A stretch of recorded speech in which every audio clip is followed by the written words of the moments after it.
হবিগঞ্জে অনুষ্ঠিত হলো হেজবুত তৌহিদের উদ্যোগে রাষ্ট্র ব্যবস্থা সংস্কারে শীর্ষক আলোচনা সভা।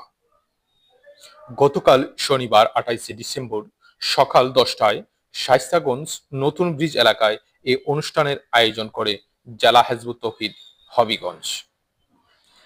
সকাল 10 ঘটিকা থেকে শুরু হয়ে বিকাল 3 ঘটিকা পর্যন্ত চলে এ অনুষ্ঠানে এলাকাবাসীর স্বতঃস্ফূর্ত অংশগ্রহণ ছিল চোখে পড়ার মতো।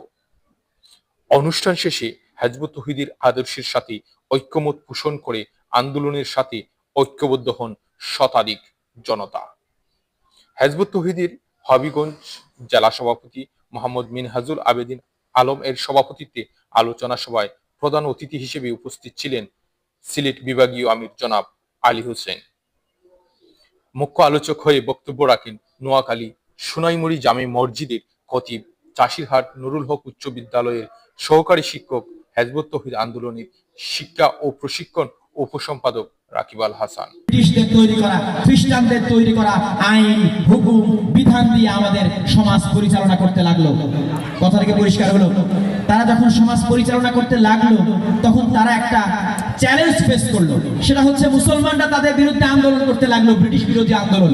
আপনারা সেই ইতিহাস জানেন, ব্রিটিশ বিরোধী আন্দোলনে প্রধানত নেতৃত্ব দিয়েছে মুসলমানরা। কেন নেতৃত্ব দিয়েছে?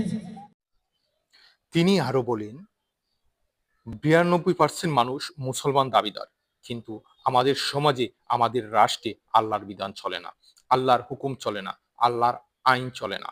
তাহলে আমাদের দাবি তো মিথ্যা হলো। আমরা যদি আমাদের সমাজে যাবতীয় অন্যায়, অবিচার, অশান্তি, দুর্নীতি, বেবিচার ও হত্যা ইত্যাদি দূর করতে চাই, যদি আমরা আখিরাতে জান্নাত চাই, আমাদেরকে আল্লাহর দ্বীনে ফিরে আসতে হবে। আমাদের সমাজে, আমাদের রাষ্ট্রে আল্লাহর বিধান কার্যকর করতে হবে, আল্লাহর আইন প্রতিষ্ঠা করতে হবে। কিভাবে এই আধুনিক রাষ্ট্রে আল্লাহর হুকুম বিধান দ্বারা, কোরআনের আইন দ্বারা, কোরআনের দিক নির্দেশনা মোতাবেক পরিচালনা করা সম্ভব, সেই প্রস্তাবনা তুলে ধরে। এর আগে বক্তব্য রাখেন হবিগঞ্জ জেলা হেজবুত তৌহিদের সভাপতি মোহাম্মদ মিনহাজুল আবেদিন আলম, সিলেট বিভাগীয় সহ সভাপতি অ্যাডভোকেট এম মুতালেব।